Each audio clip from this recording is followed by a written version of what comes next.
this is a rule I live by, and this is where most press releases get it wrong. And that's why when I was a journalist and I'd get these press releases that I usually would delete, but every now and then as a joke, I would read one.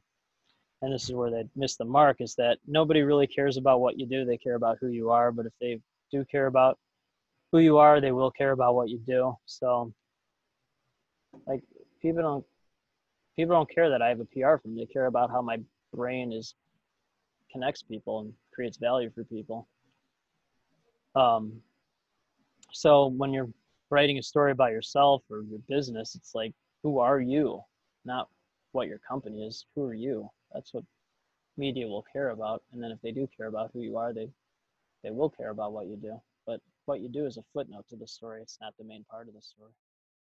Most people think they don't have a good story. They're like, oh, am I really that interesting? I go, I wrote 2 to 3 stories on deadline every day as a journalist, and my brain is very in tune with what's interesting and newsworthy and clicky.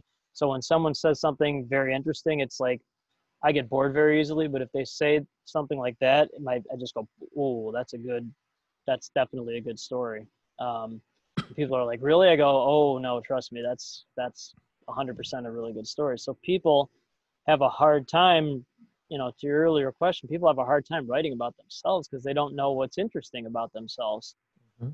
So I can talk to someone for an hour, and 55 minutes will be totally useless to what anyone cares about. But in 5 minutes, I'll know what the story is. I was talking to this guy from India originally. He's in Houston now.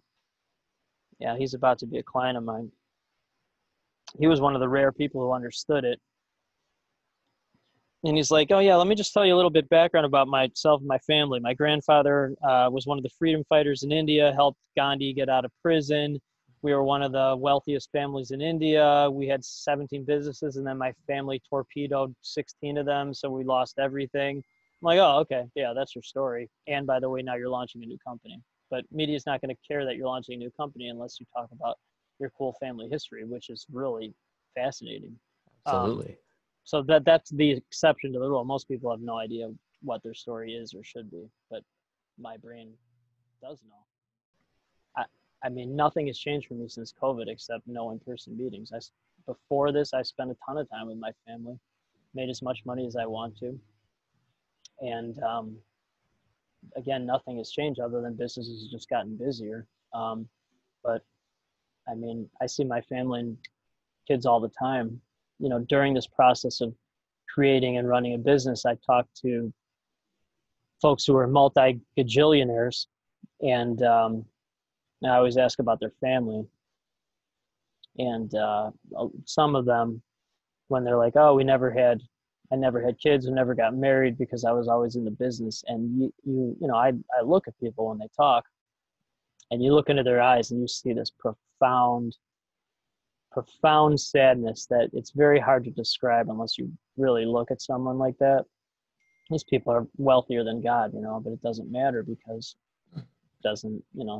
who cares? You don't have a family, or, you basically sacrificed your whole life to make a business. And it's like, that doesn't make any sense to me. My only contention with a lot of these groups I'm in, it's like revenue's a big deal. I'm like, revenue to me is just a number driven by ego. It's a nonsensical number. Like if your revenue's 5 million and your profit is 10,000, like who cares? Like my company's essentially all profit. There's nothing to do with revenue. It has to do with profit.